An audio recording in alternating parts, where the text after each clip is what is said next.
आज हम Nelson Mandela का जश्न मना रहे हैं। वह क्रांतिकारी नेता जिन्होंने रंगभेद और अन्याय के खिलाफ टायरलेसली लड़ाई लड़ी और विश्व भर में शांति और क्षमा भाव का प्रतीक बन गए। कैदी से राष्ट्रपति तक मंडेला का सफर दृढ़ता और आशा का प्रतीक है। हमारे साथ जुड़ें जब हम उस व्यक्ति के जीवन का पता लगाते हैं जिसकी हिम्मत ने एक राष्ट्र को बदल दिया और दुनिया को प्रेरित किया। एक लंबा, गरिमामय आदमी मंच पर कदम रखता है। उसकी उम्र 75 साल है।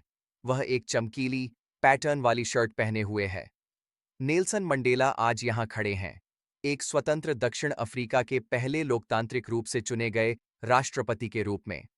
उनके चेहरे पर उस आदमी का शांत गर्व है जिसने इस पल का जीवन भर इंतजार किया है। वह भीड़ की ओर देखता है, कंधे आराम से, आंखें स्थिर। फिर वह बोलना शुरू करता है और ऐसा लगता है कि हवा भी सुन रही है। कभी नहीं और फिर कभी नहीं कि यह सुंदर भूमि फिर से एक के द्वारा दूसरे का उत्पीड़न अनुभव करेगी। वे शब्द एक पूरी हुई वादे की तरह गूंजते हैं। लेकिन नेल्सन, इस मंच तक आपका सफर कई दशक पहले शुरू हुआ था।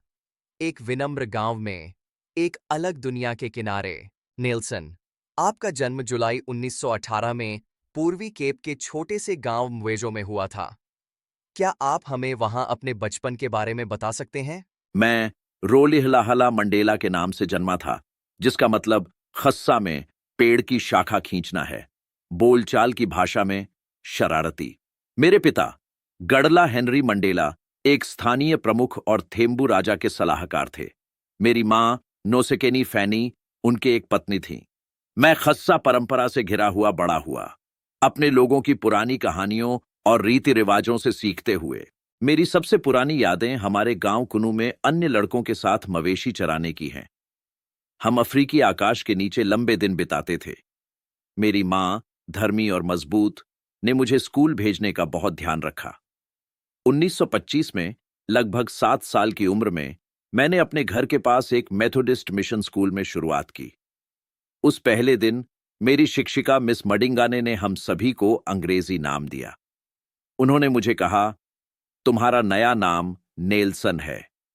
मेरी इसमें कोई राय नहीं थी, यह बस उस समय का रिवाज था, लेकिन किसी तरह यह महत्वपूर्ण लगा। तभी से मैं स्कूल में नेल्सन मंडेला था। आपके पिता का निधन तब हुआ जब आप बहुत छोटे थे। उसके बाद क्या हुआ? मेरे पिता का निधन तब हुआ जब मैं 9 साल का था। मैं बहुत खोया हुआ महसूस कर रहा था। मेरी मां मुझे महान स्थान मखेक्वेज़वेनी के शाही महल ले गईं, जहां अभिजात मुख्य जोंगिंटाबा ने मुझे शाही परिवार का हिस्सा बनाकर पाला। यह मवेजो से बहुत दूर था, लेकिन जोंगिंटाबा ने मुझे स्वीकार किया। उन्होंने मेरी शिक्षा को प्रोत्साहित किया, आशा करते हुए कि एक दिन मैं उनके दरबार में सलाहकार बन सकता हूं। मैं क्लार्कबरी में और बाद में हील टाउन में सेकेंडरी स्कूल गया। दोनों मेथोडिस्ट बोर्डिंग स्कूल थे। वहां मैंने अनुशासन और मेहनत का मूल्य सीखा। मैंने घर के बाहर दुनिया को भी देखना शुरू कर दिया। हमें यूरोपीय इतिहास और संस्कृति सिखाई गई। हालांकि दिल से मैं अभी भी एक अफ्रीकी लड़का था। मेरी किशोरावस्था के अंत तक मैं आत्मविश्वासी और जिज्ञासु हो गया था। मैंने कभी नहीं सोचा था कि मवेजो का एक लड़का एक राष्ट्र का नेतृत्व कर सकता है, लेकिन तब भी मैं जानता था कि मैं अपने लोगों की मदद करना चाहता हूं। आपके शुरुआती वर्षों ने निश्चित ही आपके स्वभाव को गहराई से आकार दिया होगा। मुझे लगता है कि उन्होंने किया। मैं छोटी छोटी बातों में शर्मीली लेकिन विद्रोही थी। जब भी मुझे अनुचित नियम दिखते, मैं हमेशा पूछती, क्यों? तब भी मुझे याद है कि मुझे यह सही नहीं लग रहा था कि मुझ जैसी दिखने वाली बच्चों को द्वितीय श्रेणी का माना जाता है। लेकिन मुझे मेरी मां और शिक्षकों की दयालुता, मेरे दोस्तों का प्यार भी याद है। परंपरा और सीखने का वह संतुलन, विनम्रता और सवाल करने का वह भाव हमेशा मेरे साथ रहा। नेल्सन, स्कूल के बाद आप विश्वविद्यालय गए। हमें उस संक्रमण के बारे में बताइए। 1939 में मैं एलिस ईस्टर्न केप में यूनिवर्सिटी कॉलेज ऑफ फोर्ट हारे गया था। यह काले दक्षिण अफ्रीकियों के लिए एक अभिजात संस्थान था। मैंने अंग्रेजी, मानवशास्त्र और राजनीति विज्ञान का अध्ययन किया। आशा थी कि मैं थेम्बू सरकार के लिए क्लर्क या वकील बनूंगा। फोर्ट हारे ने मेरी जिंदगी बदल दी। वहां मेरी मुलाकात ओलिवर टैम्बो से हुई। हम घनिष्ठ मित्र बन गए। मैंने कई अन्य लोगों से भी मुलाकात की जो एक स्वतंत्र अफ्रीका का सपना देखते थे। मैं छात्र राजनीति में सक्रिय हो गया। जब भोजन की गुणवत्ता और फीस को लेकर कॉलेज का बहिष्कार हुआ तो मैं भाग लिया। उस विरोध के कारण मुझे निलंबित कर दिया गया। मैं कभी स्नातक नहीं बन सका। वह एक मोड़ था। 22 वर्ष की उम्र में मैं एलिस छोड़कर घर के लिए मखेग्जवेनी लौट आया, लेकिन मेरी शादी के लिए व्यवस्था कर दी गई थी। उस जीवन को न चाहकर मैं 1941 में जोहान्सबर्ग भाग गया। जोहान्सबर्ग ग्रामीण पूर्वी केप से काफी अलग रहा होगा। यह था। मैं 23 का था और उद्योग और खनन अर्थव्यवस्था से प्रभावित एक व्यस्त शहर में अकेला था। मैंने पहली बार सोने की खान में नाइट वॉचमैन के रूप में काम किया। यह मेरी दक्षिण अफ्रीकी पूंजीवाद की पहली झलक थी। यह एक आंख खोलने वाला अनुभव था। काले मजदूर कठोर परिस्थितियों में काम कर रहे थे, जबकि गोरे आराम से रहते थे। मैंने हमारी समाज की असमानता को समझना शुरू कर दिया। जोहान्सबर्ग में मैंने अपनी कानून की पढ़ाई पूरी की। वॉल्टर सिसुलू, फोर्ट हारे का एक मित्र, ने मेरी मदद की कि मैं एक लॉ फर्म में आर्टिकल क्लर्क के रूप में नौकरी पा सकूं। वर्षों तक मैं दिन में काम करता था और वॉटवाटर्सरैंड विश्वविद्यालय से पत्राचार के माध्यम से कानून की पढ़ाई करता था। अंततः मैं वकील के रूप में योग्य हो गया। 1952 में ओलिवर टाम्बो और मैंने सोवेटो में अपना खुद का अभ्यास शुरू किया, जो कि काले दक्षिण अफ्रीकियों के लिए पहला था। उसी साल मैंने तांबो, सिसुलू और अन्य के साथ अफ्रीकी राष्ट्रीय कांग्रेस युवा लीग की सहस्थापना की। हम युवा, उत्साही और गुस्से में थे कि हमारे लोगों की आवाज नहीं थी। तब हमने कहा, शिक्षा सबसे शक्तिशाली हथियार है जिसका आप उपयोग दुनिया को बदलने के लिए कर सकते हैं। ये हमारे शब्द थे। मुझे वास्तव में विश्वास था कि ज्ञान, कानून, इतिहास, अधिकारों का हमारे उत्पीड़न से बाहर निकलने का रास्ता होगा। जोहान्सबर्ग में आपने भी परिवार शुरू किया। हाँ, अक्टूबर 1944 में मैंने एवेलिन एंटोकोमासे से शादी की। एवेलिन मेरी गृह क्षेत्र की एक नर्स थी। हमने ऑरलैंडो, सोवेटो में एक घर बनाया। हमारा पहला बेटा थेम्बिकिले 1945 में जन्मा और एक बेटी माकाजीवे 1940 में। बाद में दुख की बात है, हमारी बच्ची मीनिंजाइटिस से मर गई। हमें अपने पारिवारिक जीवन से प्यार था। मेरी मां और बहन भी कुछ समय हमारे साथ रहीं। जबकि मैं सड़कों और अदालतों में अन्याय के खिलाफ लड़ रहा था, एवेलिन और मैंने जीवन बिताया, अफ्रीकी भजनों का गाना गाते हुए, छोटी छोटी खुशियों का आनंद लेते हुए। यह मुझे स्थिरता देता था और मुझे याद दिलाता था कि हम किसके लिए लड़ रहे हैं। 1950 के दशक की शुरुआत तक आप एएनसी की रैंकों में ऊपर उठ चुके थे और बड़े अभियानों का नेतृत्व करने लगे थे। क्या आप उन वर्षों का वर्णन कर सकते हैं? उन वर्षों में अत्याचार असहनीय हो गया। 1952 में मैंने विद्रोह अभियान की शुरुआत में मदद की।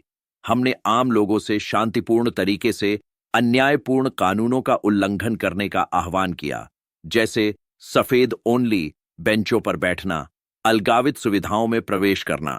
दसियों हजार लोगों ने जवाब दिया। डरबन में एक रैली में मैंने 10,000 लोगों से कार्रवाई की आवश्यकता के बारे में बात की। जल्द ही मुझे गिरफ्तार कर लिया गया और जेल में डाल दिया गया, लेकिन अभियान ने हमारे लोगों में ऊर्जा भर दी और एएनसी की सदस्यता को 20,000 से बढ़ाकर 100,000 कर दिया। इसने सरकार का भी हाथ मजबूर कर दिया। उन्होंने मार्शल लॉ घोषित किया और सभाओं पर प्रतिबंध लगा दिए।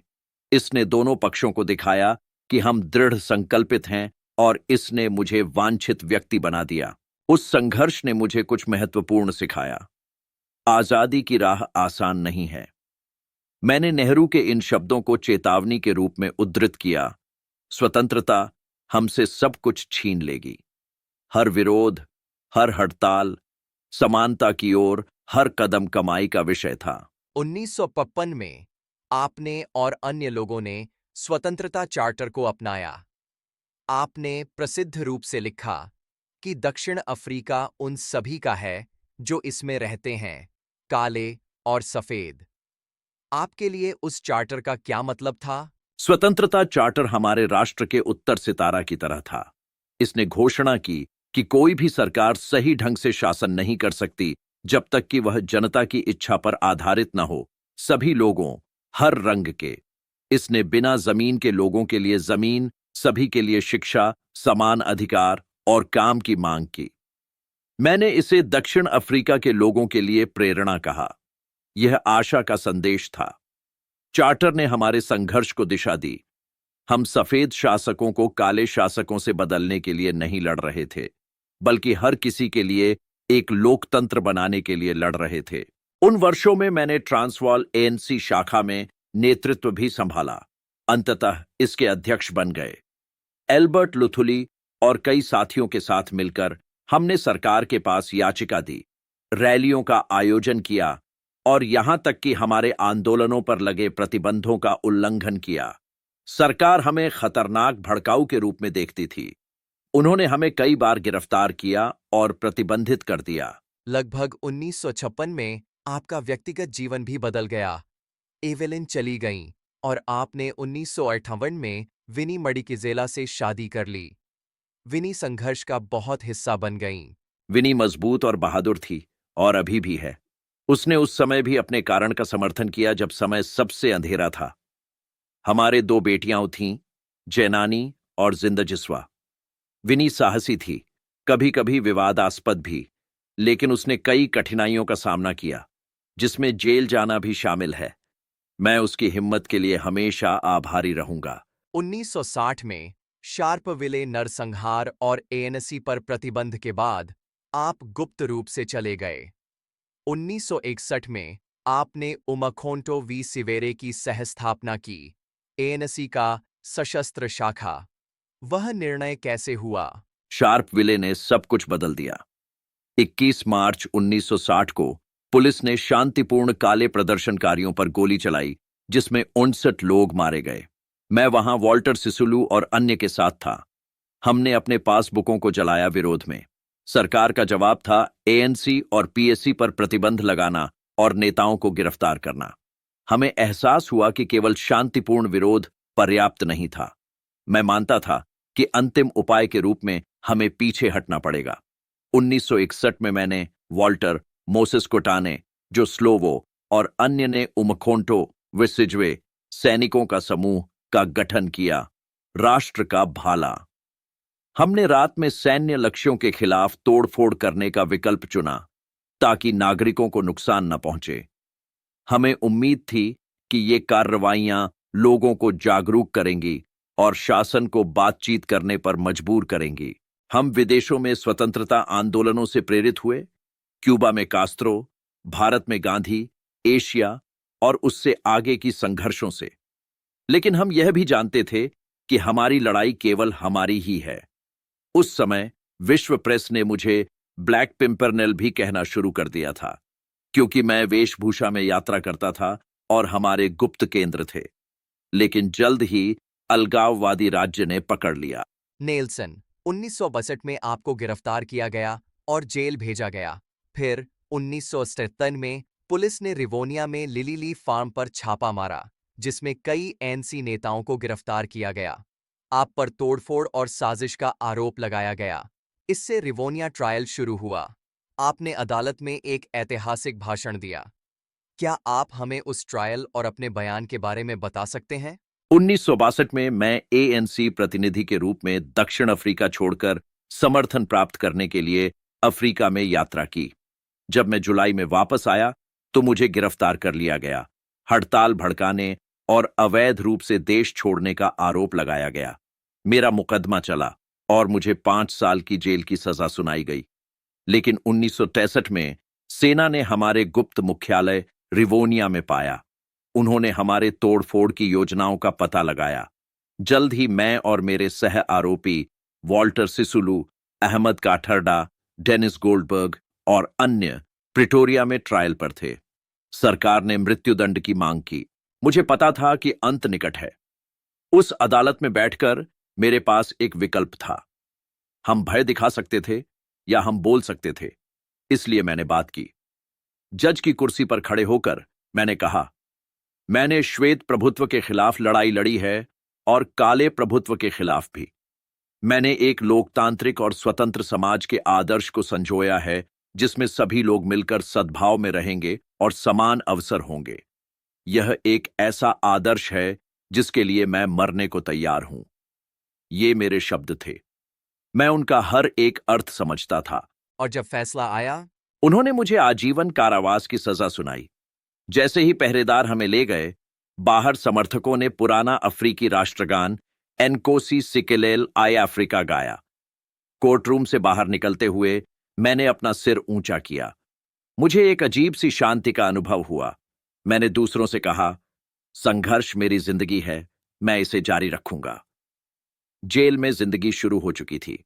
आपने अगले 18 साल रॉबिन द्वीप पर बिताए, जो घर से दूर एक बंजर जेल है। वहां जीवन कैसा था? रॉबिन आइलैंड कठोर और अकेला था। हम जेल की पट्टियों को पहने हुए थे और हर दिन एक खदान में कठोर चूना पत्थर तोड़ते थे। समुद्र से आने वाली हवा कभी भी गर्म नहीं हुई और हम ठंडे पत्थर की कोठरियों में रहते थे। यह हमारे शरीर को तोड़ने का प्रयास था, लेकिन मैंने कभी भी अपने आत्मा को तोड़ने की अनुमति नहीं दी। हम एक असामान्य स्कूल थे।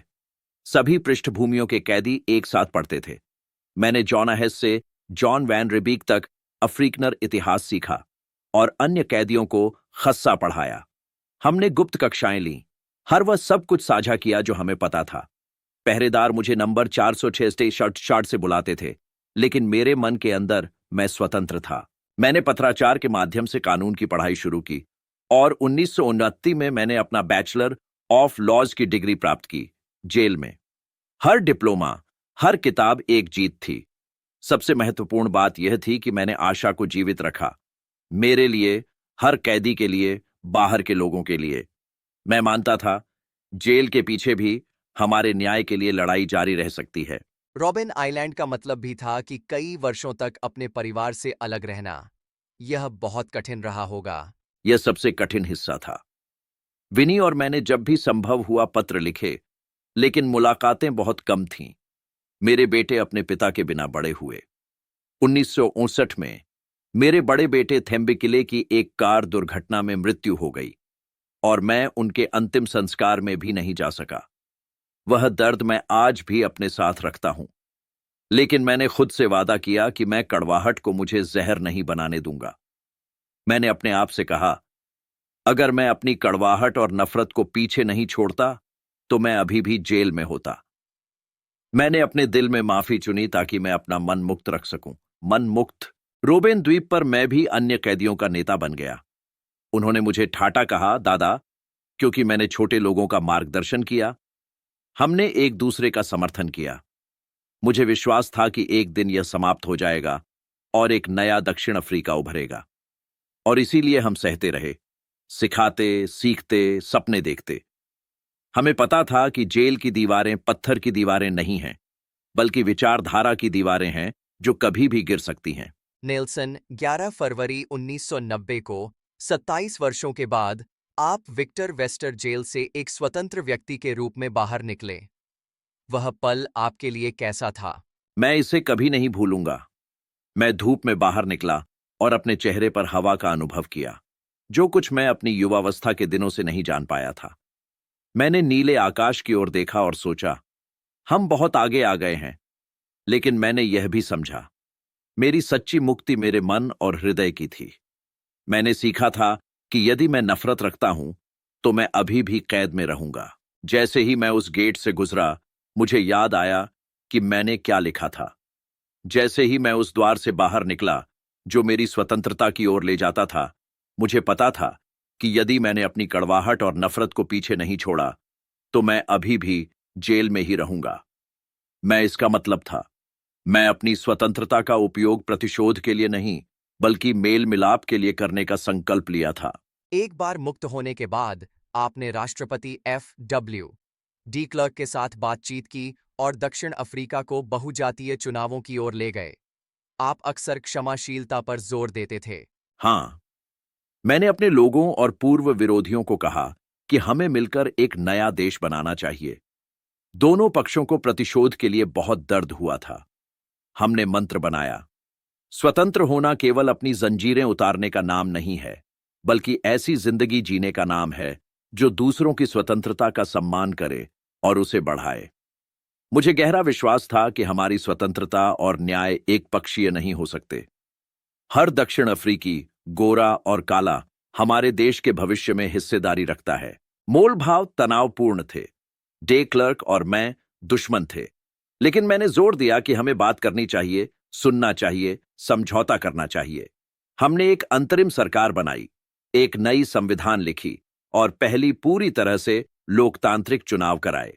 मई 1990 में मैंने यूनियन बिल्डिंग्स में सैकड़ों हजारों लोगों को संबोधित किया। हमने अंततः अपनी राजनीतिक मुक्ति प्राप्त कर ली है, लेकिन मैंने यह भी कहा, हमें पता है कि कार्य अभी पूरा नहीं हुआ है। असली काम शुरू हो रहा था, राष्ट्र निर्माण का काम।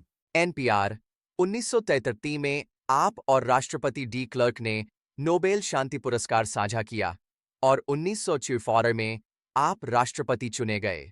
हां, वह एक सुंदर पल था। 10 मई 1944 को मैं यूनियन बिल्डिंग्स पर खड़ा था और शपथ ली। मैंने कहा कि हम सभी दक्षिण अफ्रीकियों को पीड़ा और भेदभाव से मुक्त करने का संकल्प लेते हैं। मैंने कहा कि हमारा लक्ष्य है कि हम आने वाली पीढ़ियों को एक ऐसा दक्षिण अफ्रीका सौंपें जहां सभी लोग मिलकर सद्भाव में रहें। यह अवास्तविक लगा। पूर्व कैदी एक देश को एकजुट संबोधित कर रहा था। अपने राष्ट्रपति कार्यकाल के दौरान आपने मेल मिलाप का समर्थन किया और नए कानून बनाए। आपने अपने राष्ट्रपति के रूप में अपनी भूमिका को कैसे देखा? मैंने कहा कि एक अच्छा सिर और एक अच्छा दिल हमेशा एक मजबूत संयोजन होते हैं। मेरा मतलब था कि नेतृत्व बुद्धिमान और करुणामय होना चाहिए। मैंने इसे हर दिन लागू करने की कोशिश की। हमने एक अधिकार विधेयक पारित किया, हमने स्कूल बनाए, हमने आवास में सुधार किया, हमने सभी दक्षिण अफ्रीकियों को भाग लेने के लिए आमंत्रित किया। मैंने कभी कभी अफ्रीकांस में बात की ताकि दिखा सकें कि हम अफ्रीकानर्स की पहचान का सम्मान करते हैं। हमने विभाजनों को दूर करने के लिए क्रिकेट और रग्बी का भी उपयोग किया। शायद सबसे प्रसिद्ध पल 1992 के रग्बी विश्व कप के दौरान था। स्प्रिंगबोक्स विभाजन का प्रतीक थे, लेकिन मैंने एक अवसर देखा। मैंने स्प्रिंगबोक जर्सी पहनी और हमारे कप्तान के साथ ट्रॉफी उठाई। उस पल मैंने सोचा, यदि मैदान पर मैं जिन श्वेत लोगों का प्रतिनिधित्व कर रहा हूं वे मुझे स्वीकार करने को तैयार हैं, तो दक्षिण अफ्रीका के काले लोग भी स्प्रिंगबोक्स को स्वीकार करेंगे। खेल उपचार कर सकते हैं। हमने भी चुनौतियों का सामना किया। हमने आर्क बिशप टुटू के साथ सत्य और मेल मिलाप आयोग की स्थापना की ताकि पीड़ितों और अपराधियों को खुलकर बोलने का अवसर मिल सके। यह दर्दनाक था और आवश्यक भी, लेकिन मैं मानता था कि बिना सच्चाई के समाज ठीक नहीं हो सकता। एक दिन मैंने राष्ट्र से कहा, माफी के बिना कोई भविष्य नहीं है। हमें आगे बढ़ने के लिए अतीत का सामना करना पड़ा। आपने लोकतंत्र का उदाहरण स्थापित करते हुए एक कार्यकाल के बाद इस्तीफा देने का फैसला किया। वह मेरे लिए महत्वपूर्ण था। मैंने कहा, शक्ति एक आशीर्वाद है, अधिकार नहीं। एक कार्यकाल के बाद मैं थाबो मबेकी के लिए पीछे हट गया, क्योंकि मैं चाहता था कि दक्षिण अफ्रीका एक सच्चा लोकतंत्र हो, न कि जीवन काल के राष्ट्रपति।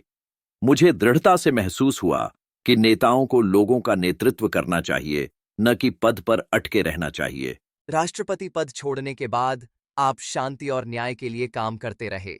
मैं दूसरों के लिए प्रयास करने से सेवानिवृत्त नहीं हो सका। मैंने अपना बाकी जीवन दान के लिए समर्पित किया। नेल्सन मंडेला फाउंडेशन की स्थापना, एचआईवी एड्स कलंक के खिलाफ लड़ाई, बच्चों के लिए शिक्षा को बढ़ावा देना। मैं एक वरिष्ठ नेता के रूप में दुनिया की यात्रा करता रहा, लेकिन हमेशा लोगों को याद दिलाता रहा कि स्वतंत्रता और समानता के लिए लड़ाई एक सतत यात्रा है। मैंने जीवन में बाद में व्यक्तिगत खुशी भी पाई। 1998 में मैंने अपने 80वें जन्मदिन पर ग्रासा माचेल से शादी की। वह मोजाम्बिक के राष्ट्रपति सैमोर माचेल की विधवा थीं। उनके साथ मेरी एक प्रिय दूसरी परिवार थी। हमने अपने बच्चों और पोतों के साथ जीवन का आनंद लिया, गर्व से कि हमारा देश कितनी दूर आ चुका है। श्री मंडेला, दुनिया भर के लोग आपको संत कहते थे। आप हमेशा इसे खारिज कर देते थे।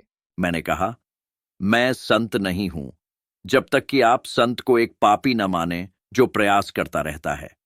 यही बात का सार है। मैं किसी से बेहतर नहीं हूं। मैं हर दिन अपने लोगों के लिए सही करने की कोशिश करता रहा हूं। मैं फिसला हूं, मैंने गलती की है, लेकिन मैंने कभी हार नहीं मानी। मैं खुशकिस्मत महसूस करता हूं कि कई लोगों ने मुझे आशा का प्रतीक माना, लेकिन मैं हमेशा जानता था कि मैं एक महान आंदोलन में कई लोगों में से एक हूं। अब अपने जीवन को पीछे मुड़कर देखते हुए आपके पास आने वाली पीढ़ियों के लिए क्या संदेश है?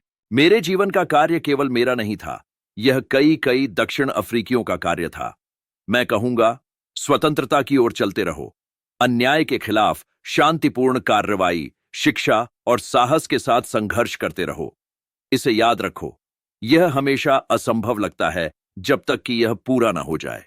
कभी भी उम्मीद मत छोड़ो। जब भी रास्ता लंबा और कठिन हो, तो विश्वास करो कि परिवर्तन संभव है। हर पीढ़ी को चलना जारी रखना चाहिए। धन्यवाद, राष्ट्रपति मंडेला। आपकी कहानी और आपकी बुद्धि सुनना मेरे लिए सम्मान और गर्व की बात रही। धन्यवाद। यह सम्मान मेरा है। जैसा कि मैंने हमेशा कहा है, स्वतंत्रता अविभाज्य है और यह यात्रा का अंत नहीं है। यह हम सभी के लिए केवल एक नई शुरुआत है। नेल्सन मंडेला की विरासत हमें याद दिलाती है कि शक्ति क्षमा भाव और एकता में है। यदि उनकी कहानी आपको प्रेरित करती है, तो इस एपिसोड को अपने दोस्तों और परिवार के साथ साझा करें। आइए, उनके दृष्टिकोण का सम्मान करें और एक ऐसी दुनिया का निर्माण करें जो समानता और शांति पर आधारित हो। जय हिंद, भारत माता की जय।